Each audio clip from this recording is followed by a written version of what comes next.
मक्का की तपिश कुछ कम हुई थी। वो साल 571 का सोमवार का दिन था। मक्का की वो खामोश गलियां मानव इतिहास की सबसे बड़ी घटनाओं में से एक की गवाह बनने वाली। अब्दुल मुत्तलिब लंबे समय से इस पल का इंतजार कर रहे थे और आखिरकार उन्हें वो खुशखबरी मिल गई। आमिना ने एक बेटे को जन्म दिया है। उनका दिल खुशी और उत्साह से धड़क रहा था।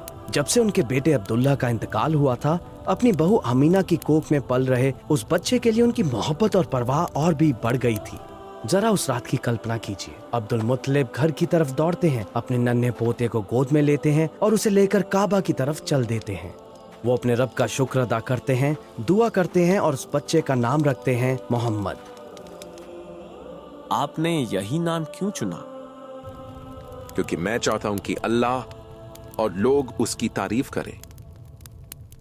ये नाम आमीना को एक ख्वाब में बताया गया था और जब उन्होंने ये बात अब्दुल मुत्तलिब को बताई तो उन्होंने यही नाम रखने का फैसला किया। अपने शौहर अब्दुल्ला की छोड़ी हुई इस अमानत को सही सलामत जन्म देने के बाद आमीना को बहुत सुकून और तसल्ली मिली। उस जमाने के मक्का में बच्चों को दाई माँ के पास भेजने का एक आम रिवाज था। ऐसी महिलाएं जो उन्हें अपना दूध पिलाती और उनकी देखभाल करती ताकि बच्चे कुछ समय के लिए मक्का के कठिन वातावरण से दूर रह सकें। जाहिर है, अपने नवजात बच्चे से अलग होना एक माँ के लिए बहुत मुश्किल था, लेकिन इसके पीछे दो अहम वजहें थी।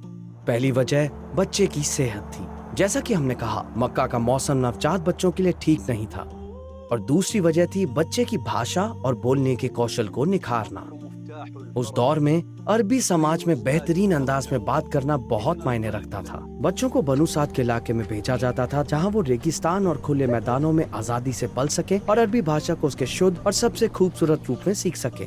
उस इलाके की दाइयां आमतौर पर अमीर और ऊंचे घरानों के बच्चे ढूंढती थी, क्योंकि इस रिश्ते के जरिए उनका बच्चे के परिवार के साथ एक रिश्ता बन जाता था और जब तक पिता जिंदा रहते वो उनसे मदद और सहारा लेती रहती थी।